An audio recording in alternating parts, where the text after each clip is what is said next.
Buenas tardes con todas las personas que se han conectado a este evento. Les damos la más cordial bienvenida a todos.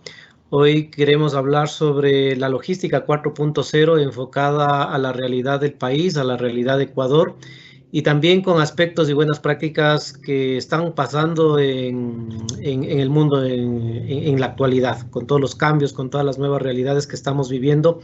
¿Qué pasa con el tema del transporte? ¿Qué pasa con la reorganización del transporte? ¿Qué pasa con los factores que debemos considerar para organizar el tema del transporte?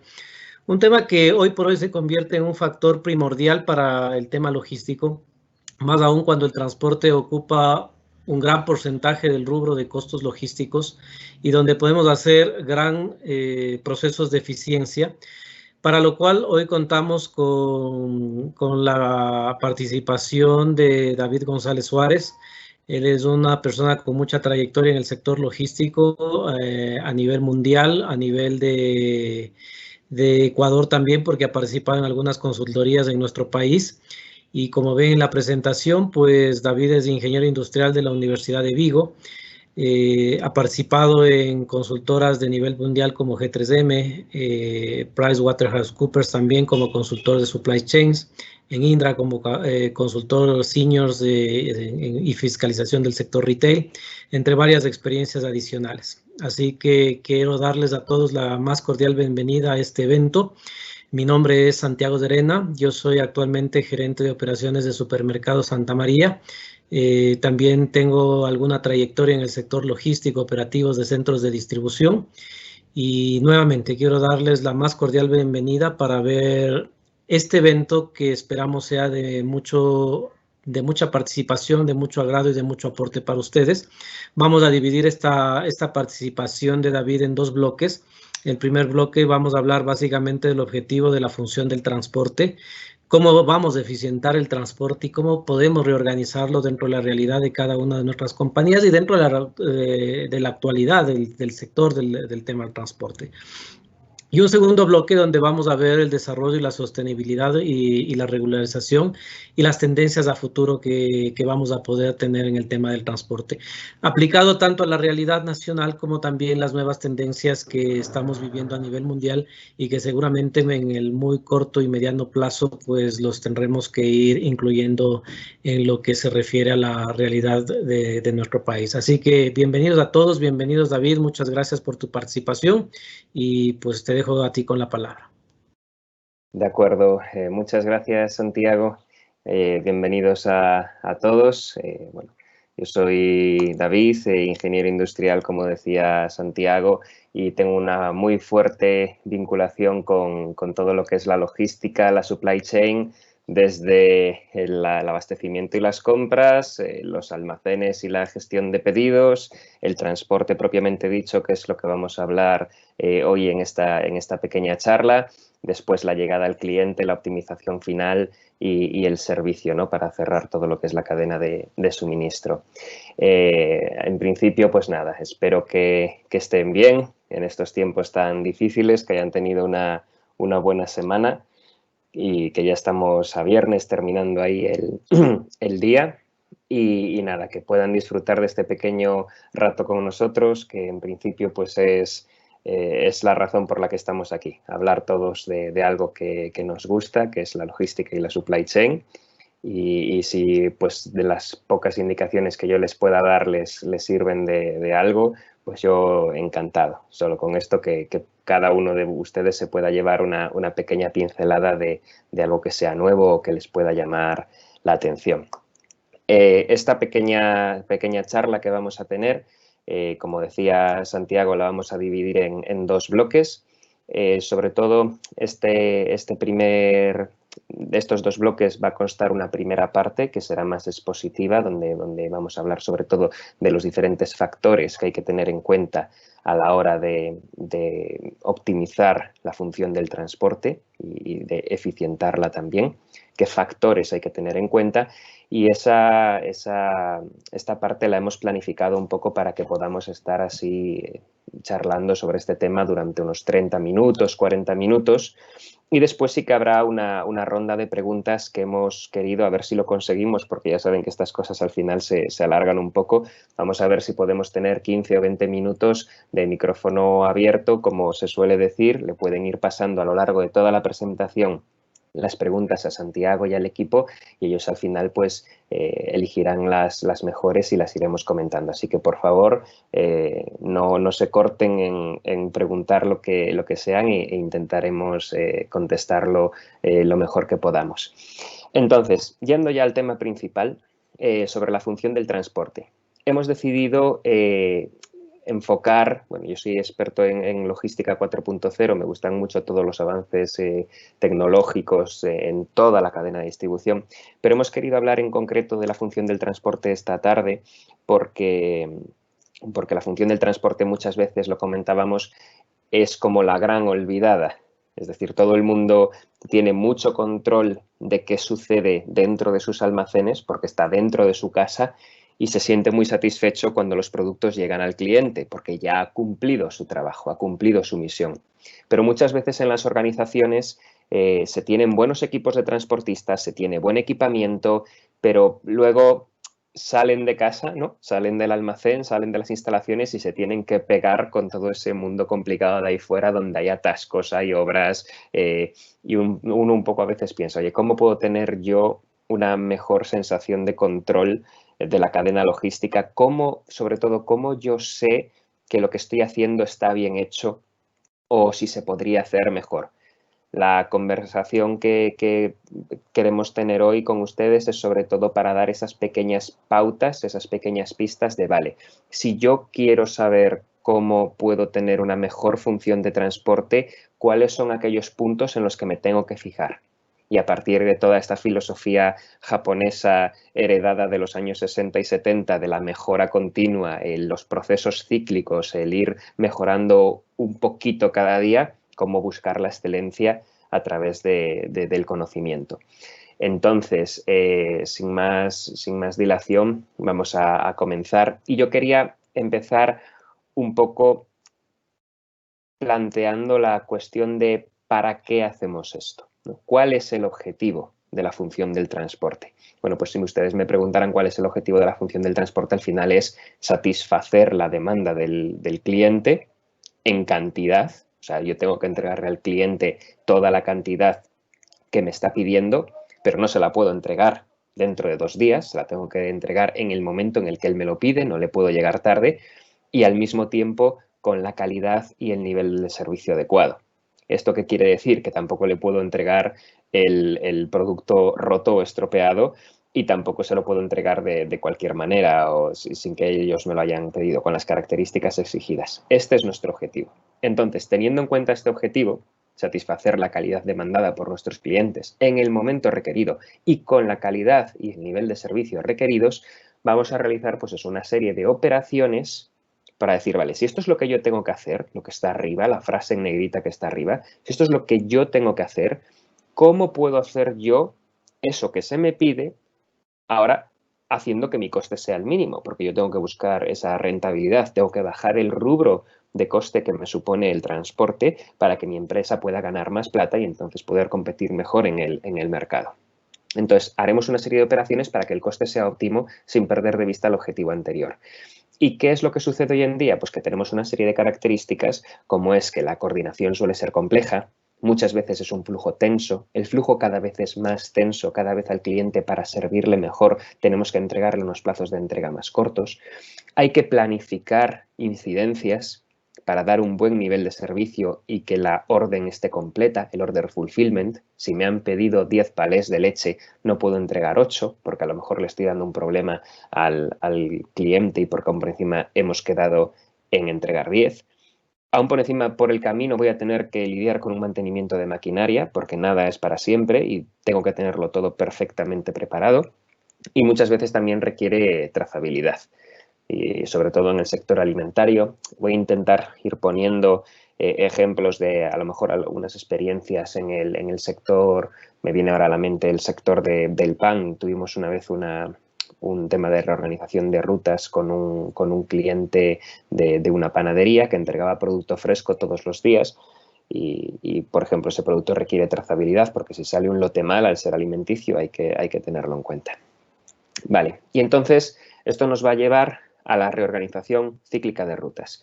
Para organizar una ruta tendremos que tener un conocimiento situacional, que viene siendo en qué situación estamos, ¿no? Consideraciones que determinan el establecimiento de una ruta, conocer perfectamente qué pasa con la demanda y con el número de clientes y también con el producto que pide cada cliente, y si puedo, pues disponer de un sistema que me permita valorar si lo estoy haciendo bien o lo estoy haciendo mal, para buscar dónde puedo mejorar y para no estar metiendo la pata. Ese es con el conocimiento de mi situación. Y con ese conocimiento de mi situación plantearé alternativas con nuevas rutas, aumentándolas, disminuyéndolas, viendo cómo quedarían en base a parámetros, seleccionando alternativas y haciéndoles un control. Es lo que hablábamos siempre, mejora continua. Todo es un proceso cíclico. Y estos son los 9 puntos en los que teníamos pensado organizar esta pequeña charla, que son los 9 puntos que yo considero así un poco claves a la hora de afrontar un proyecto de organización o de reorganización de rutas, cuando las quiero hacer por primera vez o cuando las quiero mejorar. Y ya sin más, para dejar tiempo al final a las preguntas, vamos a empezar uno por uno. Vale, el primero sería el producto y los clientes. Pues los productos pueden ser productos del día, por ejemplo, hablamos de este ejemplo. Voy a intentar utilizar siempre el ejemplo de la panadería, que es un producto que más o menos todos conocemos. Imaginemos eso, un proveedor de pan fresco que tiene su fábrica de pan, donde realiza los hornos y también realiza pues, pequeñas bollerías, croissants y todo eso. Eso es producto del día. Es un producto que no sirve de un día para otro y que hay que servir fresco y lo más pronto posible. Lo más fresco posible y lo más pronto posible, porque el pan todos sabemos que se empieza a volver un poco duro cuando pasa mucho tiempo. Entonces, a lo mejor sucede que tengo que ir varias veces a un cliente, lo veremos más adelante. Entonces, hay que tener en cuenta como factor si es un producto del día, si es un producto que necesita cadena de frío, por ejemplo, pasa con los pescados, es el típico ejemplo, ¿no?, de cadena de frío, productos de mojado que se le llaman. O también, por ejemplo, las masas madre del pan muchas veces van congeladas y son después en las panaderías donde les dan el cocido final. En los productos de cadena de frío intentaremos realizar el menor número de servicios posibles, por ejemplo, para intentar dar el mínimo número de posibilidades a que la cadena de frío se rompa. Y luego, pues, por ejemplo, tenemos otros productos que no son ni del día ni del frío, pues que ahí lo que tendremos en cuenta sobre todo es el order fulfillment, que eso es la cantidad de producto que estamos entregando, si es correcta o si nos estamos pasando o quedando cortos, y el lead time, ¿no? Tanto en tiempo que tardo en servir al cliente como en si estoy llegando puntual. O sea, son 2 factores. Si yo he quedado de llegar el día martes a las 12 de la mañana, si consigo estar a las 12 de la mañana, y luego si me pueden pedir del lunes para el martes o si me piden el lunes tiene que ser ya para el jueves. O sea, ¿cuántos días tardo? ¿Cuánta es mi flexibilidad en días? O si puedo reaccionar rápido. O también eso, si consigo ser puntual. Y luego tenemos pues los tipos de clientes, que puede ser un gran consumidor, puede tener o no tener infraestructura, puede ser un cliente sucursal grande o muchos clientes pequeños atomizados. O sea, un gran cliente puede tener muchas sucursales pequeñas o un gran cliente puede ser directamente un edificio muy grande.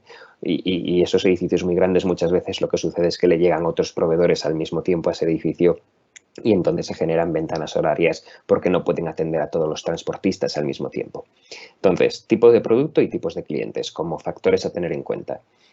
Otro factor a tener en cuenta serían las unidades de carga. Estos son los contenedores que utilizamos típicamente para entregar el producto. Pues los típicos contenedores pueden ser cestas, esas cestas se pueden poner unas encima de otras y tener en diferentes alturas, pueden ser apilables, pueden ser agujereadas o no. Por ejemplo, en el sector de la distribución de masas y de pan, a veces están agujereadas, toda la harina y todo eso. El tipo de producto, también si son productos alimenticios suelen ser de plástico, pero productos que ya van a su vez en cajas, pues ahí se utilizan cajas o palés de madera, de cartón. Pueden ser flejados o no, que flejados es cuando tú le pasas alrededor pues un plástico o los atas con una cuerda para que no se muevan. Y aquí es muy importante considerar que la función del transporte al final, el objetivo, como estábamos hablando, es el servicio al cliente. Al cliente lo que le importa es tener su producto a tiempo, con calidad y todo eso, pero no le importa cómo le estemos entregando el producto, cómo sea nuestro dispositivo para entregárselo. Ellos lo que quieren es tenerlo y tenerlo bien y tenerlo a tiempo. Les da igual si nuestros palés son intercambiados, si son alquilados, si hemos montado una cooperativa de unidades de carga entre varios proveedores, al cliente le da igual. Entonces, aquí es muy importante el mensaje de que hay que tener la mente abierta y muchas veces se consiguen sinergias con la gente más inesperada y con los compañeros de viaje más inesperados, aunque los negocios sean distintos. Por eso digo, se puede alquilar equipos, se pueden aprovechar retornos, es muy importante. Y un pequeño matiz, aquí me gustaría decir, ya que hablamos de las unidades de cargas, es interesante tener el mínimo número de envases necesarios. Mejora muchísimo las operaciones, tanto de ubicación en el transporte, porque si todo es así muy uniforme, será mucho más fácil y mucho más correcta la estiba dentro de los diferentes medios de transporte que tengamos, y mejora la gestión del picking. Por ejemplo, no sé si os habrá pasado, lo podemos comentar después en la ronda de preguntas, la típica escena de que te llega un paquete a casa de un transportista o de Amazon o algo así y te viene una caja muy grande con un producto muy pequeño dentro. Pues muchas veces eso es porque tienen 3 tipos de cajas, o sea, 3 tipos de unidades de carga diferente únicamente, y meten dentro de una caja muy grande un paquete muy pequeñito, simplemente por no tener tan bien la opción de caja pequeña que les complica la operativa. Simplificar es muy importante. Vale, en cuanto a otro factor a tener en cuenta cuando vamos a pensar en rutas, pues son los vehículos. ¿Qué vehículos deberíamos tener nosotros como empresa a la hora de servir al cliente? Y ahí, pues, para rutas, muchas veces dentro de ciudad lo más cómodo son pues las furgonetas, porque son pequeñas, son rápidas, por la ciudad no tienen problema de restricciones de peso para pasar por ciertos sitios, por calles pequeñas.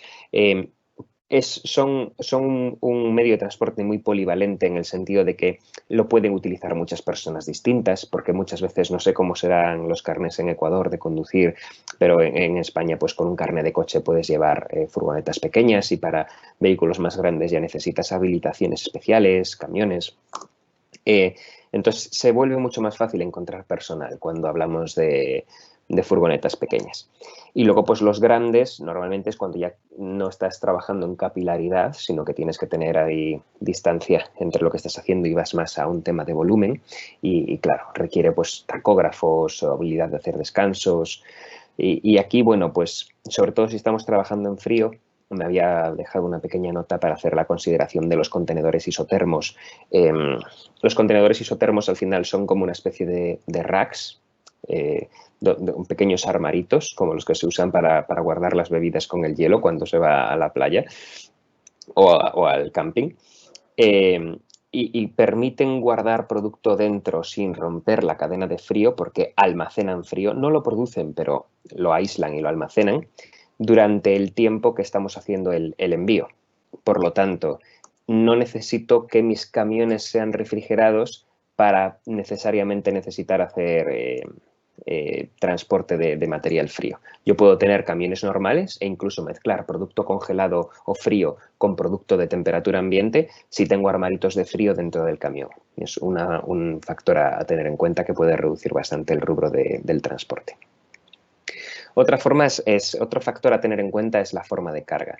Y ahí, por ejemplo, va a depender, ya no es algo que podamos controlar tanto nosotros en nuestra decisión, como pueden ser las cajas o el tipo de producto que vamos a enviar o los vehículos que vamos a usar, sino que esto ya va a depender de la propia ruta y el repartidor tiene que tenerlas en cuenta. Es decir, nosotros en nuestro producto tenemos puertas traseras o laterales, o dónde vamos a parar. El cliente, estamos entregando palés muy pesados que hace falta una transpalenta o un montacarguista. y sin embargo se lo vamos a tener que entregar en la calle, en una calle con adoquines. ¿Va a tener infraestructura el cliente completamente lisa y de cemento para que las ruedas de los transpaletas funcionen bien? ¿Va a tener un muelle elevado para simplemente abrir la puerta de carga del camión y quedar a la misma altura de la bodega de mi posible cliente? Todos estos factores es conveniente planificarlos con antelación. Y efectivamente, pues luego hay otros tipos, como puede ser la autoventa o el reparto en frío, que no siempre, lo veremos más adelante en responsabilidades, pero no siempre el transportista simplemente se dedica a entregar. Otras veces el transportista también puede vender, y eso se ve mucho en los negocios más pequeños, que es lo que llamamos autoventa, ¿no? En cuanto a responsabilidades, pues otro factor a tener en cuenta al organizar las rutas. En cuanto a responsabilidades, hay que tener en cuenta si nuestro modelo de negocio y las rutas que estamos haciendo tiene que ver si nuestro transportista simplemente va a tener que entregar la mercancía del albarán o va a tener que hacer más operaciones. Entonces, dependiendo del tipo de cliente, de nuestro modelo de negocio, de cómo sea nuestra relación con él, podemos simplemente llegar, hola, buenas tardes, ¿qué tal? Entregamos la mercancía con la documentación y nos vamos al siguiente cliente. O podemos también hacer eso y además cobrar. O podemos hacer eso, cobrar y además recoger, pues pueden ser unidades de carga o puede ser incluso producto del día anterior. Quería poneros el ejemplo, por ejemplo, de este distribuidor de pan. Pues era una entrega todos los días en los clientes importantes 2 veces al día. Y un factor que teníamos que tener en cuenta a la hora de organizar las rutas era que en ciertos clientes el transportista llegaba, dejaba todo, cobraba por el pan que estás entregando y se llevaba el pan que había quedado del día anterior en la panadería, en el sitio de venta de pan. Y se lo tenía que llevar de vuelta al almacén para que ese pan fuese triturado y pasado a los procesos todos de logística inversa. Pero claro, a veces también hay que recoger las devoluciones del día anterior. Y también, pues muchas veces, incluso el transportista tiene que dejar el camión aparcado y, si es requerido, ayudar al panadero, por ejemplo, en este caso, a colocar el producto en las estanterías. Y eso dependerá siempre del cliente, de las necesidades que tenga y de cómo sean las restricciones de reparto, porque si es una ventana horaria, a lo mejor se pueden buscar otras formas de hacer. Pero es eso, hay clientes que tienen sitios específicos para dejar la mercancía. Estoy pensando por eso en grandes superficies o en repartos que tengan condiciones de frío y haya que dejar el producto dentro de las cámaras para no romper la cadena de frío. Estas responsabilidades que puede tener el conductor, dependiendo del tipo del cliente, es un factor muy importante a reorganizar en la ruta. Puede ser desde lo más sencillo, pensemos por ejemplo en el típico niño pequeño que va en la bicicleta repartiendo el periódico y simplemente tiene que pasar por ahí una vez y lanzar el periódico para que lo coja el perro, que no tiene prácticamente ni que molestarse en nada.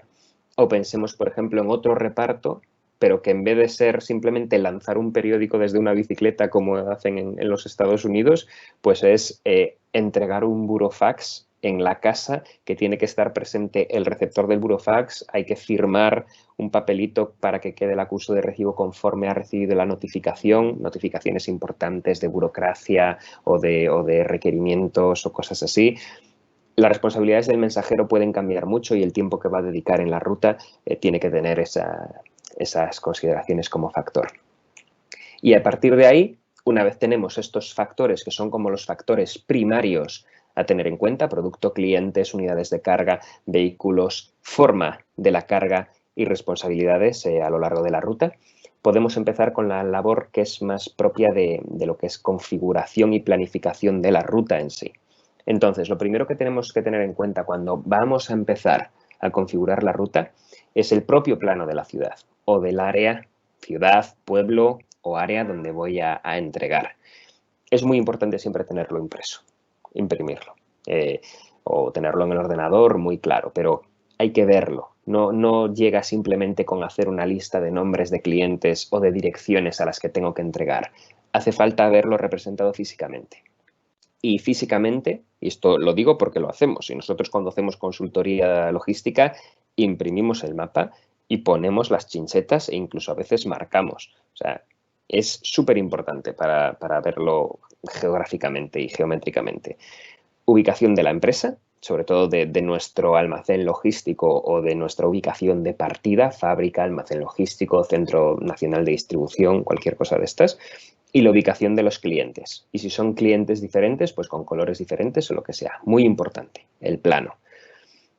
Y sobre ese plano ya nos va a ayudar a ver los tipos de distribución que podemos tener. Una vez lo tenemos visualizado, al final el ser humano es muy visual y los datos nos cuesta entenderlos en abstracto, pero una imagen muchas veces vale más que 1000 palabras. Vamos a ver perfectamente el tipo de distribución que mejor nos conviene. Puede ser centralizada, que es eso, una origen central y varios puntos de venta alrededor. Puede ser descentralizada, cuando tenemos a lo mejor una fábrica, pero tenemos varios almacenes y luego la capilaridad sale a partir de esos almacenes. O podemos tener incluso puntos de tránsito, que eso ya no son almacenes reguladores, porque no conservan el stock. El almacén regulador muchas veces les llega de la fábrica stock o de los proveedores de stock, no tiene por qué ser fabricante, y guardan un stock y luego cuando el cliente lo pide lo van enviando. En los puntos de tránsito muchas veces pues, se utilizan simplemente para redistribuir y mejorar nuestra capacidad capilaridad. Puede ser que llegue un palé de leche, pero las tiendas sean tan pequeñas que no demandan un palé entero y entonces lo parten. Eso sería como el cross-docking. Llega de un sitio y te entra por una puerta y sale por la otra repartido de diferente manera. Luego tenemos pulmón, que es, por ejemplo, si yo voy a entregar a una sucursal un determinado conjunto de productos, pero estos productos llegan en diferentes momentos. Imagínate que tengo que salir de mi almacén a las 10 de la mañana con todos los productos, pero ha entrado el producto A las 7, el B a las 7:30 y el C a las 9:30. Pues necesariamente va a tener que esperar el camión a que entren todos. Pues la llegada se hace a modo de pulmón. Y biberonaje suele ser pues también parecido. Es como una especie de centro donde va llegando justo el stock que se necesita y sale en el momento en el que es solicitado. O bien podemos coger cualquiera de estas tres y hacer una función mixta juntando pues, lo mejor de varias. Es muy importante tener en cuenta que en entornos urbanos, y la macro tendencia es cada vez más a participar en entornos urbanos, la distancia que puedes ver cercana, aunque tengas el plano impreso, como he hecho énfasis antes, una distancia muy corta puede realmente ser muy larga si esta calle está bloqueada. Entonces, hay que tener en cuenta que nos ha pasado en ocasiones que a lo mejor por distancias recomendábamos 2 paradas y finalmente nos damos cuenta de que el transportista lo que hace es parar en el primer lugar y trasladarse andando para no tener que hacer toda la operación de búsqueda de aparcamiento, de estacionamiento, a lo mejor recorrer las calles de otra manera y dice, me sale más cómodo ir andando al otro sitio que tener que recorrerlo. Por eso veremos que es muy importante hacer siempre un ensayo, un simulacro, una vez tengamos decidido matemáticamente y cuantitativamente por dónde debe ir una ruta, acompañar en persona al transportista, nosotros lo hacemos en su viaje desde las 6 de la mañana a cuando sea, para ver si efectivamente lo que sonaba bien sobre el papel luego es viable en la realidad. Y dentro de estas cosas, pues variables que hay que tener en cuenta en la propia planificación, cuando estamos desarrollando cuál va a ser la ruta, pues pueden ser eso, restricciones de tráfico, sentidos de circulación, si hay obras, si no hay obras, restricciones horarias de carga, y vamos a ver que cada vez más esto es a donde tiende a ser el futuro, o a tipos de vehículos. Por ejemplo, cada vez más, sé que todavía en Ecuador no existen estas normativas medioambientales tan estrictas, aunque se ve que la tendencia social pues cada vez está más preocupada por este tema. Recuerdo cuando estaba yo en mis viajes en Quito ayudando ahí lo que podía, pues precisamente como está en un valle, por ejemplo, y tampoco corría tanto el viento en ocasiones, pues se generaba toda esta nube de smog, ¿no? Y es una tendencia natural en todos los países cada vez más a intentar que los camiones más contaminantes, que suelen ser de carga, no entren en determinadas franjas horarias para no generar más contaminación, o que solamente puedan acceder a parkings dedicados a ellos pues desde las 6 de la mañana hasta las 12 o cosas así, los típicos sitios de carga y descarga. También hay que tener en cuenta, por ejemplo, los semáforos y los agentes de tráfico o las horas punta. Recuerdo los atascos que se generan en las avenidas de Quito y de Guayaquil cuando todo el mundo está intentando ir a trabajar. Entonces, los transportistas tienen un poco que esquivar esas horas y aunque me pudiera ser más beneficioso hacer una entrega en cierto momento, me puede ser perjudicial a nivel de ruta a modo global. También hay que tener en cuenta los horarios de los clientes. Muchas veces, por ejemplo, en el sector del pan que comentaba este proyecto que hicimos nosotros, pues existía la posibilidad que nos da mucho como diseñadores de rutas, nos da mucha flexibilidad, la posibilidad de que el cliente tenga la confianza contigo como para dejarte las llaves de su negocio y te conviertes un poco en socio del cliente en este sentido, para que tú puedas nada más abrir la verja, dejar las cajas dentro, cerrarla y marcharte. Es un poco como estas cosas que está haciendo ahora Amazon de dejar en la taquilla el producto, ¿no? Eso da flexibilidad. Hay que tener en cuenta, por ejemplo, los horarios de máxima venta del cliente, sobre todo los clientes más importantes, que no se queden desabastecidos de producto. Pongo otra vez el ejemplo de nuestro cliente de pan, pero pasan todos los clientes. Pongo este ejemplo, pero puede ser una gran superficie de almacenes que vende productos tecnológicos. Yo soy el que le entrega todos los días el pack con la previsión de lo que creo que va a vender o productos de bricolaje y a la 1 de la tarde va mucha gente a comprar o a las 6 de la tarde y puede ser que a las 9 ya no haya producto. Pues entonces también hay que tener en cuenta. O el número de entregas que le voy a hacer a lo largo del día.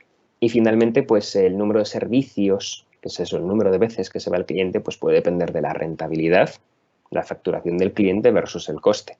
Y ojo aquí que coste tenemos los costes directos de la ruta, costes de producción, de picking, el coste administrativo, lo que a mí me cuesta hacer un servicio o hacer 2 servicios es muy importante.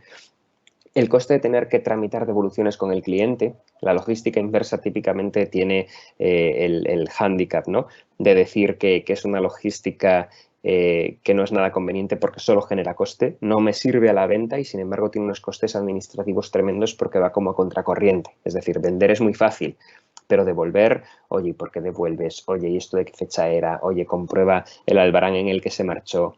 Los gastos administrativos pueden crecer mucho. Y luego, pues eso, la cercanía a grandes clientes. Este punto es muy interesante.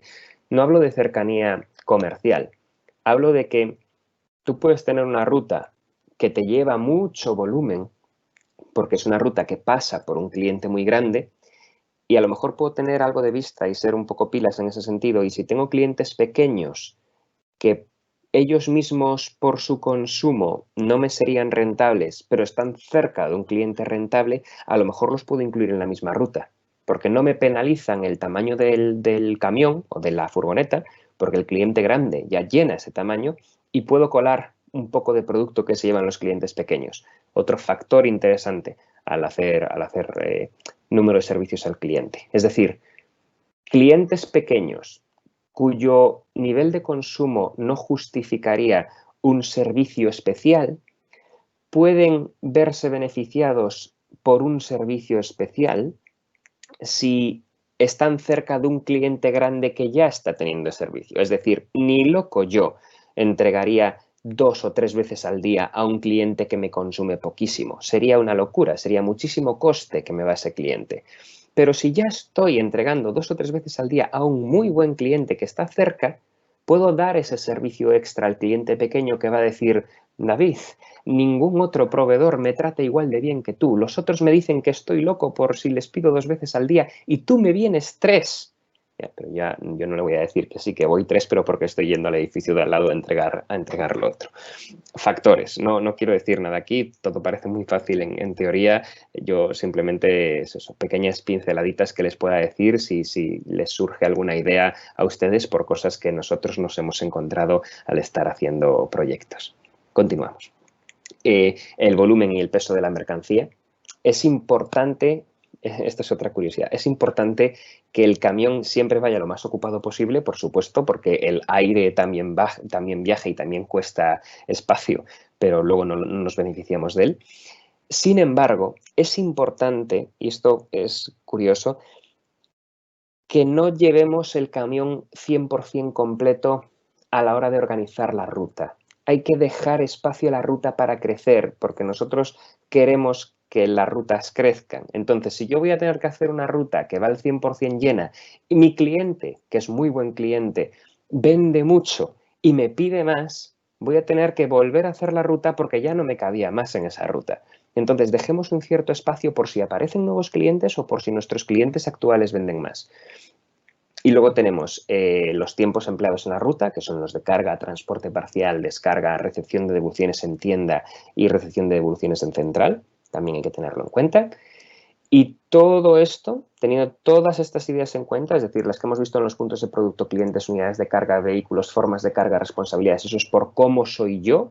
Y luego la configuración y planificación, qué cosas externas a mí, como el tráfico, las obras, el tipo de cliente, todo esto que estábamos hablando, me afectan también. O sea, cómo soy yo, cómo es mi entorno. Y una vez tengo todo ese conocimiento, busco hacer rutas de forma que ninguna se cruce, porque eso quiere decir que estoy mezclando capilaridad. Pensad un poco, por ejemplo, en las venas y en las arterias del cuerpo humano. Es muy raro, es decir, yo no tengo dos venas gordas que me vayan a la mano. Tengo una y luego varias aquí que se reparten. No tengo dos sitios distintos porque sería redundante e innecesario. Y teniendo en cuenta todo lo anterior.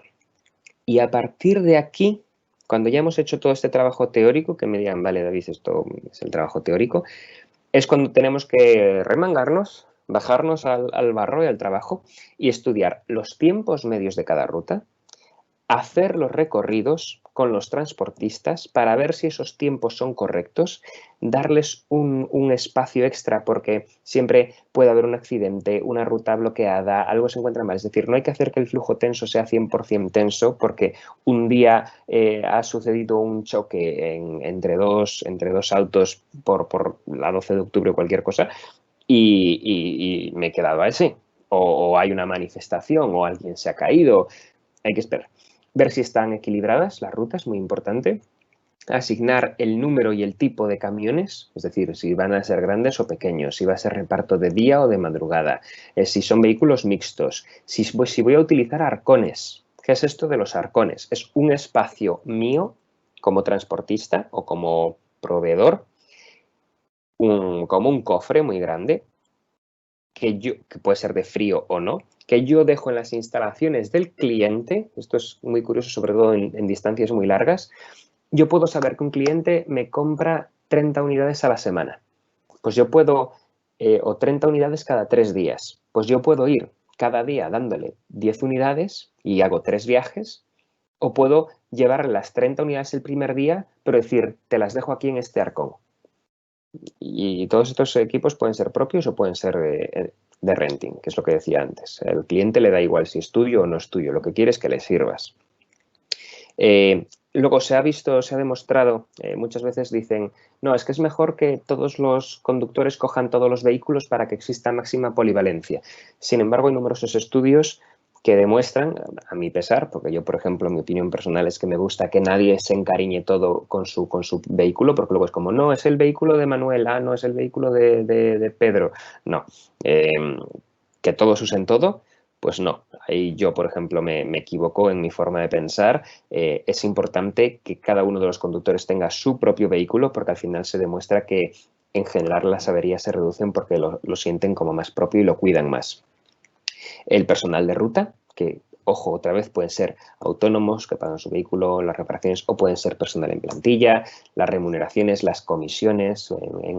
Por ejemplo, si un transportista además vende producto pues se le paga más, o cuántos puntos de venta visita.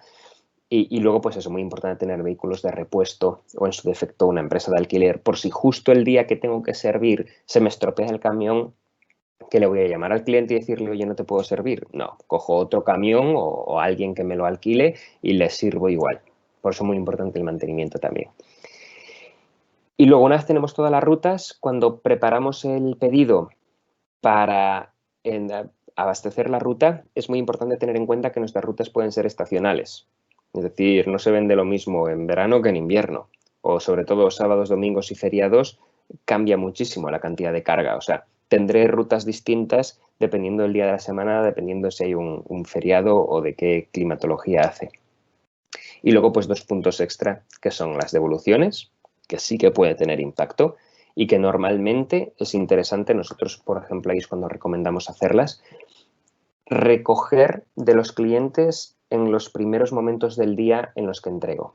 Por ejemplo, si soy un proveedor que tiene que entregar a las 6 de la mañana, a las 7, a las 8, porque mis clientes abren sus tiendas a las 9 o a las 10, en ese momento que los clientes abren las tiendas, yo me llevo el producto antiguo, me llevo las unidades logísticas, las unidades de carga.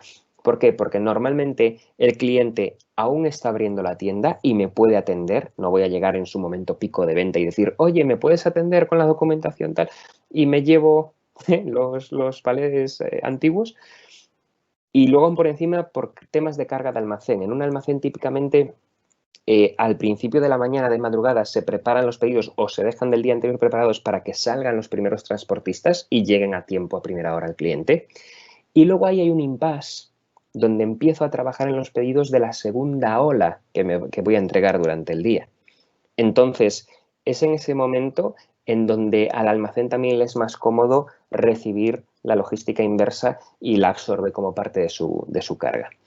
Y luego eso, un control entre el cliente y el conductor y las cantidades que se recogen en los albaranes, pero eso lo vamos a hablar más en el punto 9, el control de la supply chain.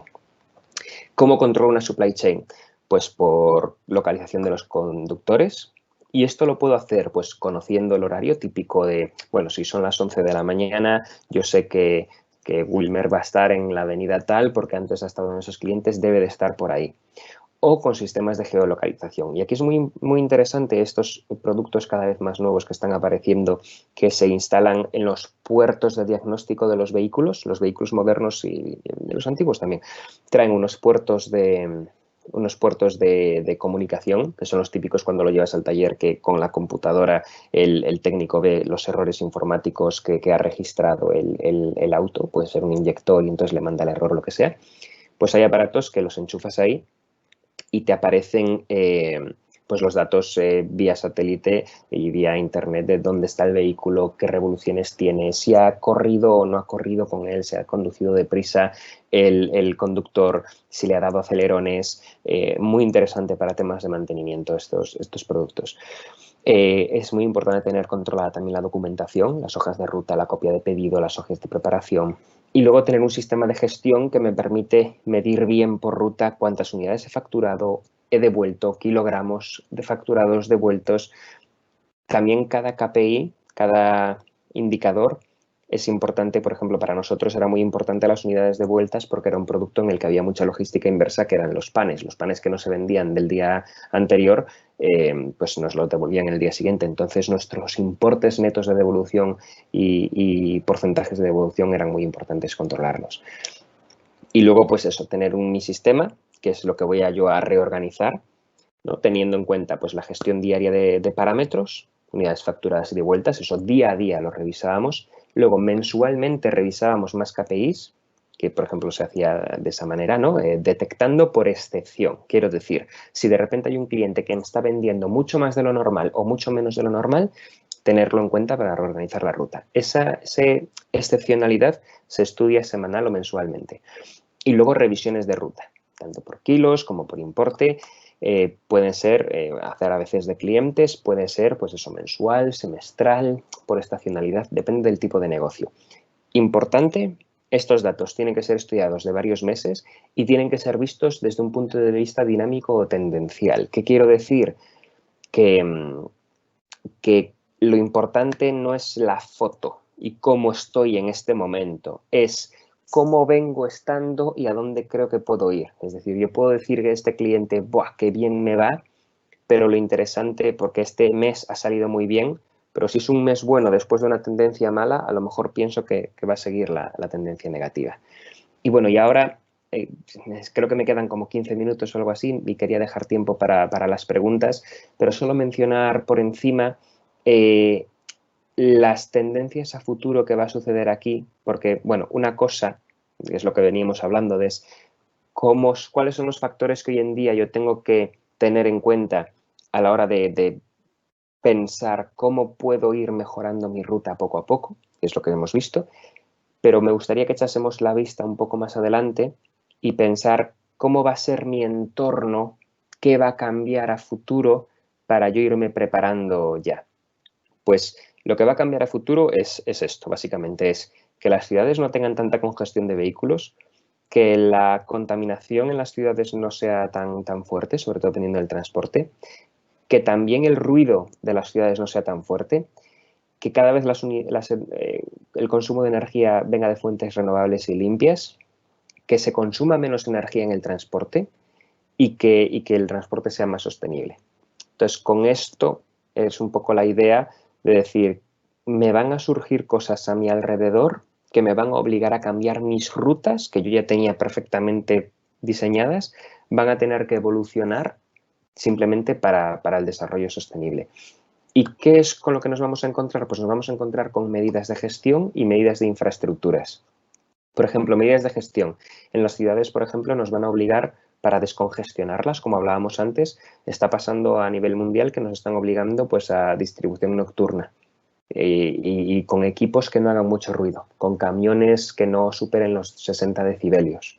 Muy importante, si quiero hacer rutas y estoy pensando en adquirir equipo que sea ecológico y que no emita mucho ruido. Normativas para uso de edificios municipales y espacios comerciales privados. Esto está pasando en las grandes ciudades. Ya no cabe la gente en las ciudades, menos aún, y aparte el espacio se está cotizando mucho como superficies de venta. Entonces se están utilizando edificios enteros como plataformas logísticas in-house dentro de las ciudades. Medidas en infraestructura, pues zonas de carga y descargas habilitadas, cada vez más con aplicaciones. Conexión con aplicaciones incluso del gobierno va a venir y son tendencias que vienen. Ventanas temporales en ciertas zonas, por ejemplo en la ciudad de Madrid y en París también está pasando, en Berlín. Acabará llegando a Quito y a Guayaquil también, si no lo tienen ya, que no se puedan entrar con vehículos de transporte diésel a partir de las 10 de la mañana, por ejemplo, y de repente toda tu ruta que tenías planificada de las 10 a las 12 te ves obligado a hacerla de las 6 a las 10 de la mañana o hacerla con vehículos eléctricos. Carriles multiusos, por ejemplo, parecido al que tienen de flujo ascendiente o descendiente en la entrada a Quito por los túneles, pues puedes convertirse en un vehículo, un carril solo de bus, solo de taxi, de doble dirección, de vehículos de alta ocupación. Y luego pues otras medidas, por ejemplo, restricciones a vehículos, distintivos ambientales. Esto es una pegatina que me permite usar o no mi vehículo en ciertos días de la semana o ante ciertos escenarios de si hay mucha contaminación. Entonces, por ejemplo, los diésel no pueden circular, pero los híbridos sí. Vehículos eléctricos, gas natural licuado, acabarán yendo. Tengo conocimiento de que, por ejemplo, en Ecuador, BYD están entrando con vehículos eléctricos. El transporte por hidrógeno en camiones es el futuro, tiene que llegar todavía, pero acabará llegando. Todo esto nos va a condicionar. Por ejemplo, quería decirles, aquí, por ejemplo, tenemos una normativa europea que se llama Diesel 1, Diesel 2, Diesel 3, Diesel 5, Diesel 6.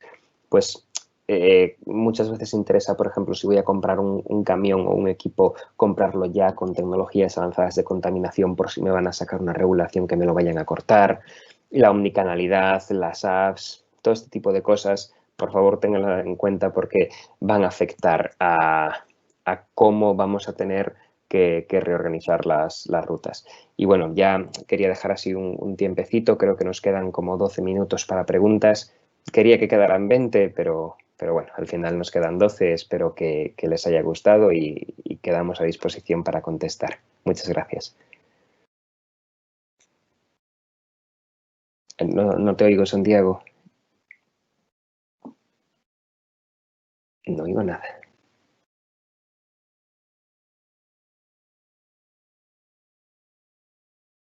No soy capaz de escuchar. Creo que tengo un problema en la conexión. Perfecto. Ahora. Creo que ahí sí, era un problema mío. No, más bien agradecer tu participación, David. Tu exposición ha sido muy clara.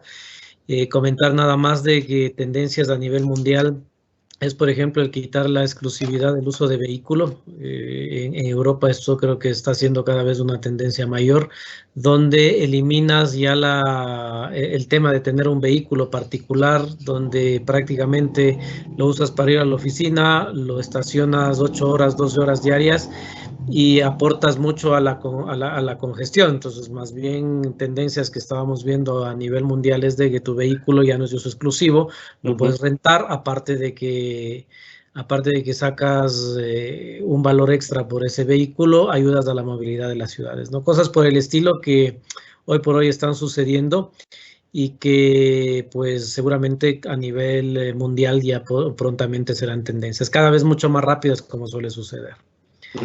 Y va a Pues nada, pasar invitarles a también los en participantes. Sí, logística. sí, sí. Va a pasar también en logística, por eso quería hacer énfasis antes al principio de la intervención, que hay que tener la mente abierta y muchas veces se puede arrendar equipo entre varios proveedores logísticos, incluso aunque sean de la competencia. Es decir, si yo a lo mejor soy una empresa logística que tengo mis camiones y mis furgonetas, pero solo entrego durante 3 horas en la mañana, a lo mejor el resto de horas del día puedo arrendarles estos equipos que tengo yo de transporte incluso a mi competencia para que ellos hagan su transporte y yo me llevo también la plata de ellos, porque al cliente al final le da igual si yo estoy usando mi equipo, si lo estoy arrendando, mi cliente quiere su producto en su momento. Perfecto, es correcto, David.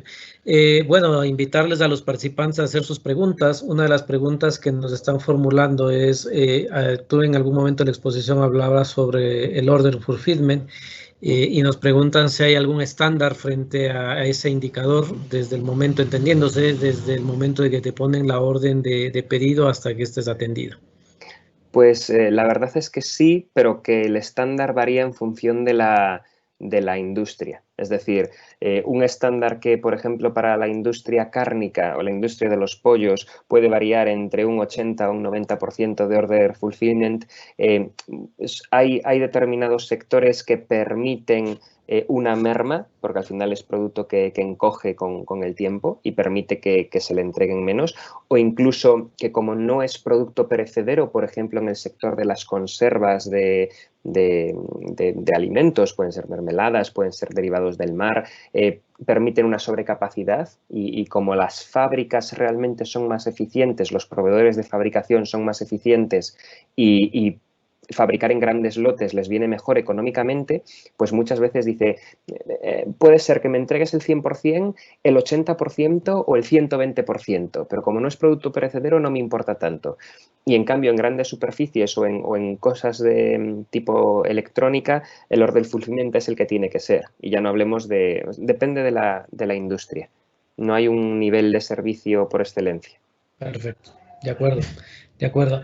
Igual en parte de la exposición nos preguntan, tú hablaste de la autoventa y la preventa, a nivel de transporte, de optimización, de eficiencia de transporte y quizás desde el punto de vista comercial, ¿cuál de estos dos aspectos de autoventa o preventa es más eficiente según tu concepto? Según mi concepto, tal y como lo entiendo yo, es el de la preventa. No obstante, mi recomendación y lo que estamos intentando implantar en nuestros clientes cada vez más a nivel pues, internacional, ¿no? Porque trabajamos con varios países o a nivel local nosotros, es que cada función en la cadena de suministro realice únicamente la función que mejor es desempeñada.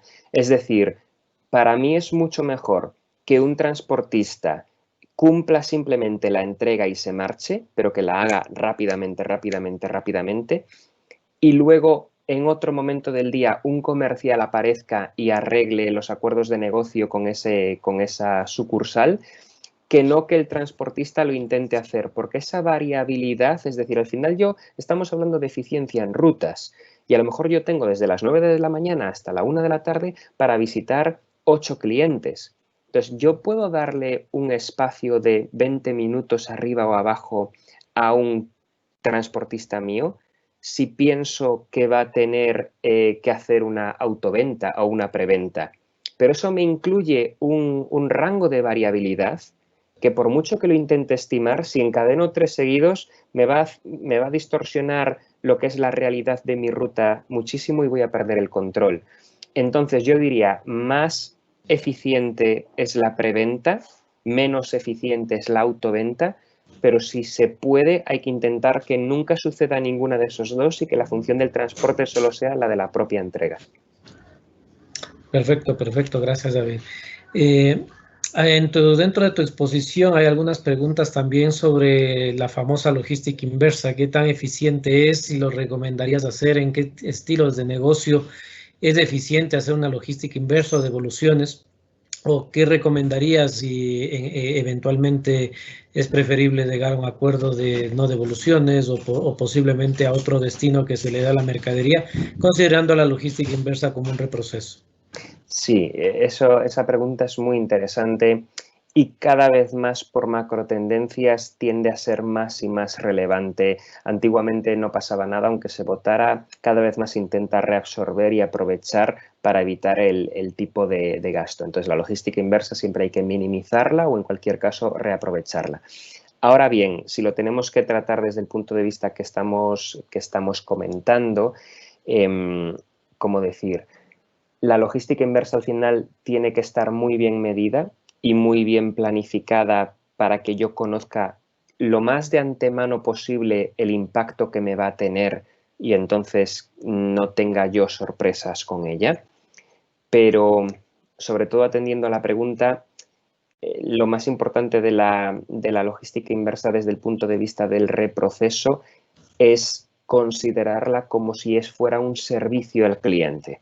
Al final, para el cliente es un problema más que como yo lo pueda aprovechar, porque yo siempre voy a intentar no aprovechar la logística inversa porque no la voy a querer tener, voy a intentar reducirla al máximo posible. Si ya no la he conseguido reducir, lo mejor es pensar cómo le doy ese servicio al cliente. O sea, cómo puedo yo diferenciarme de mi competidor de transporte si yo le hago el favor al cliente de llevarme lo que el cliente no necesita. Es tan importante entregárselo como recogérselo. Entonces lo plantearía desde ese punto de vista, como servicio al cliente. El cliente, perfecto. Bueno, ahí solo como añadidura, quizás también la logística inversa ahora puede adaptarse también a la logística verde, ¿no? Un poco como Justo. responsabilidad social para que puedas optimizar el uso de todos esos comestibles. Bajo la experiencia propia, acá en Quito existe el Banco de Alimentos de Quito, donde puedes aprovechar toda esta logística inversa como para que productos que por empaque o por algún tema visual no puedan ser comercializados, pero que su producto comestible puedan ser utilizados, pues puedan llegar a sectores vulnerables, ¿no? También podría ser interesante. Exactamente. Muy importante ahí también, aprovechando también para hacer el ejemplo, en el proyecto que llevábamos nosotros de la industria de fabricación de panes y materiales basados en harina, lo que hacían con la logística inversa, que era diaria y además era bastante recurrente porque es un producto diario que siempre sobra y muchas veces incluso no la puedo reducir al 100% porque hay cierto stock en estantería que tengo que tener para fomentar la venta, es decir, uno si llega a una sucursal de panadería y se encuentra que ya no queda pan, se piensa que el último pan que va a comprar es el pan receso. Entonces, conviene, aunque no lo vayas a vender, simplemente por vestir el estante, tenerlo así entregado. Pues mucho de esa logística inversa que nosotros teníamos, luego la utilizaba la propia planta de fabricación pues para generar a lo mejor pienso para ganado u otro tipo de derivados alimenticios, no para consumo de humanos, pero sí para consumo de animales o otro tipo de cosas. No obstante, siempre, aunque lo vaya a usar después, siempre hay que intentar reducirlo lo máximo posible. Muchísimas gracias, David. Mira, nos preguntas también si es que consideras, según tu criterio, que la sujeción física de cargas es un tema relevante en el transporte. Sí, 100%, porque o sea, eso todo se suele llamar estiba y trincaje, que es un término que se recoge de todo lo que es el transporte náutico, porque fue el transporte por excelencia que servía para llevar muchas cantidades de producto en distancias muy largas y sobre todo en un medio natural que es muy batiente, como puede llegar a ser el mar. Entonces, la estiba es el arte y la ciencia, porque ya es una ciencia aparte de un arte, de cómo colocar producto dentro de las bodegas para que quepa lo máximo posible y de forma segura, eso es la estiba.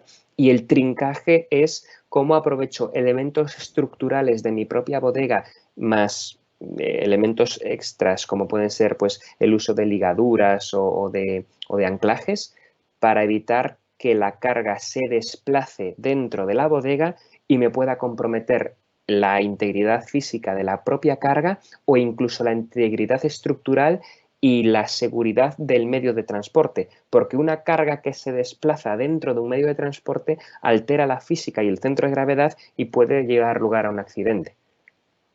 Perfecto, muchísimas gracias, David. Y quizás atado a esto quisiera atarle la siguiente pregunta que mencionabas igual en tu exposición sobre el nivel de ocupación de un vehículo, y permíteme hacer dos preguntas en una, y dice, ¿cuál es la ocupación óptima que debería tener un camión?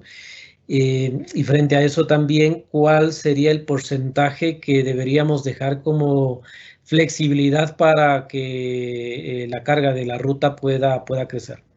Vale, aquí me gustaría, es que me da la sensación muchas veces de que no doy respuestas concretas, pero porque realmente varía mucho dependiendo del tipo de carga. Por ejemplo, en el sector del frío y de productos de cadena de frío, el 100% nunca existe porque requiere, por ejemplo, que el aire circule por dentro de la bodega para que refrigere por igual todos los productos, entonces nunca se puede llenar a tope. Y en otros sectores sí se puede llegar, por ejemplo, al 90%. Sin embargo, yo personalmente, cuando ya tengo...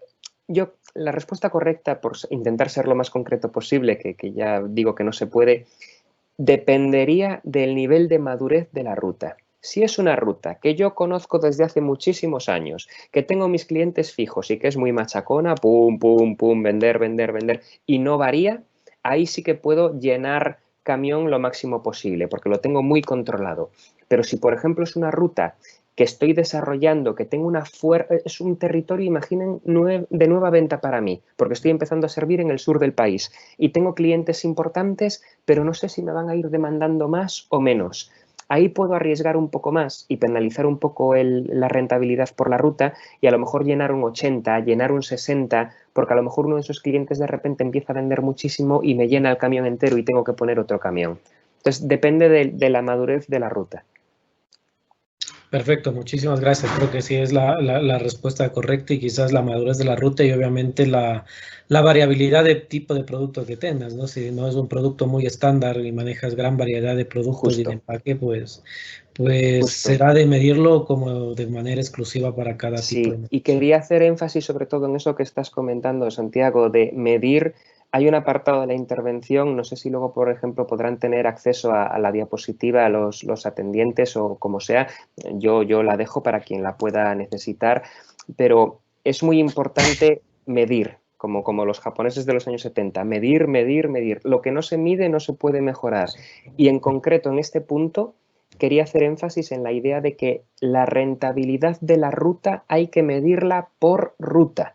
Es decir, hay que saber los costes y los ingresos que me está teniendo cada ruta, aunque sea al 60%, y yo no puedo tener una ruta que el hecho de tenerla me está quitando más plata que no tenerla. Y dices, no, David, es que es una apuesta de futuro, es que con esto servimos a este cliente que es muy importante. Sí, pero con cuidado. Es decir, la ruta tiene que ser rentable ella sola. Perfecto, sí, completamente de acuerdo, David. Y bueno, y quiero terminar, hay algún par de preguntas más, pero no queremos ser muy abusivos con tu tiempo, considerando que debes estar cerca de las 2 de la mañana en España. Y quisiera cerrar con una pregunta que me parece importantísima. También hablaste del tema tecnológico dentro de tu exposición. Y la pregunta concreta es si tú recomendarías la implementación de sistemas tecnológicos tipo TMS, y si es que estos lograsen optimizar, ¿en cuánto lo harían el tema de los procesos de ruta? ¿Cuál sería el óptimo esperado con una inversión de este tipo? Esa es muy buena pregunta, de hecho, y es una pregunta que creo que es muy importante y que siempre tiene que hacerse porque típicamente en estas formaciones, cuando hablamos de mejora del transporte y todo eso, siempre quien las hace suele ser una parte interesada en venderte su producto tecnológico para mejorar. Yo lo que quería trasladar aquí, sobre todo, es la idea de que estos productos son muy buenos porque ayudan a medir. Si no estás midiendo, es muy bueno medir.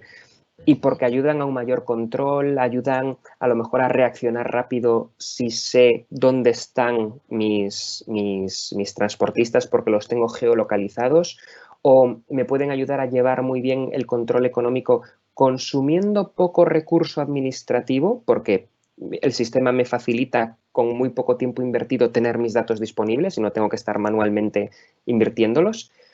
Entonces, me pueden ayudar a encontrar y a reaccionar mis transportistas, me pueden ayudar con el tema de mantenimientos y cómo están utilizando mi maquinaria, como mencionaba yo antes en la exposición. Me pueden ayudar a medir rentabilidades de ruta y todo eso, pero es eso, son ayudas. Entonces, lo que hay que saber es que las acciones, las personas haciendo cosas, no los sistemas informáticos, las personas haciendo cosas son las que determinan la rentabilidad o no rentabilidad de una compañía, de una ruta. Lo importante son las decisiones y las acciones que tomamos. ¿Qué quiero decir con esto? Que son una ayuda, pero no son necesarias. Nosotros mismos, con nuestros conocimientos, con lo que hemos hablado de factores en esta presentación, podemos con un boli y un papel rediseñar, aunque sea en un mapa de la ciudad impreso de la oficina de turismo, empezar a ver por dónde tenemos las rutas, los semáforos, nuestro conocimiento. Y verán que si trabajamos subiéndonos con el transportista, midiéndolo todo bien, haciendo los cambios necesarios con corazón, pero sobre todo con mucha cabeza, muchas veces podemos llegar a esas rentabilidades importantes y mejoras porcentuales de doble dígito sin la ayuda de estos productos. Pues sí, completamente de acuerdo. Y bueno, no más de sacar un par de conclusiones de esto, si es que me lo permites, creo que tu exposición nos invita a decir que el tema del transporte es un tema que tiene mucha opción de mejora, que hay unas tendencias mundiales que no las debemos perder de vista, que más temprano que tarde llegarán al país, y de que hablando logísticamente, el tema del transporte es un rubro que realmente no se lo puede perder de vista, que hay un montón de eficiencia. Hoy más que nadie creo que todas las empresas buscamos eficiencia, buscamos optimización de coste, y queremos lograr también mejorar el nivel de servicio. Esa mixtura entre servicio y coste creo que es la tarea que nos queda a todas las personas que de una u otra manera estamos involucrados en la parte logística, y creo que oportunidades existen muchas. Sistemas colaborativos como los que hablábamos, temas de optimización de rutas, temas de verificar y consolidar clientes como para que estos puedan ser atendidos de mejor manera dentro de rutas mejor planeadas. Y bueno, y tecnologías que sin ser indispensables pueden ayudar en su momento, pero creo que lo indispensable en esto es conocer el tipo de negocio para la ocupación de vehículos, conocer el tipo de mercadería que transportamos, y por qué no hacer sinergias también con empresas que sin ser competencias directas puedan también consolidar carga con nosotros. No sé si David quieras agregar algo adicional como conclusión final a la intervención. No, la verdad es que la conclusión me parece perfecta. En el fondo, nada, simplemente quería aprovechar el último rato pues para agradecer, como siempre, la invitación. Para mí es un placer estar aquí conversando estos temas que nos gustan a todos con ustedes y tener la oportunidad de dirigirme a vosotros. También gracias a ti, Santiago, por el estupendo trabajo y a Elite Logis por la invitación. Espero que les haya servido a todos, que se vayan con un poco de pensamientos y reflexiones de cómo se puede mejorar y eso, un placer. Más bien, muchas gracias a ti, David, gracias a todos los participantes. Esperamos una nueva oportunidad para conversar de logística. Así que muy buenas noches a todos y muy buen fin de semana. Y muchas gracias nuevamente a ti, David. Encantado, un placer.